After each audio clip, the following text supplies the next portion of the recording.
ये स्वाभाविक है कि पहलगाम में हुए इस हमले से जम्मू और कश्मीर के साथ साथ भारत के अन्य भागों में भी आक्रोश देखा गया।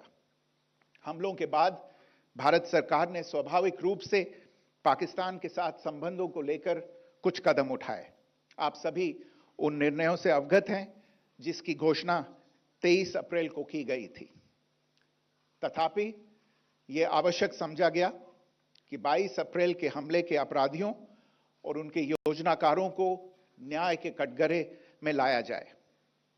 हमलों के एक पखवाड़े के बाद भी पाकिस्तान द्वारा अपने क्षेत्र या अपने नियंत्रण वाले क्षेत्रों में आतंकवादियों की इंफ्रास्ट्रक्चर के विरुद्ध कार्रवाई करने के लिए कोई स्पष्ट कदम नहीं उठाया गया है।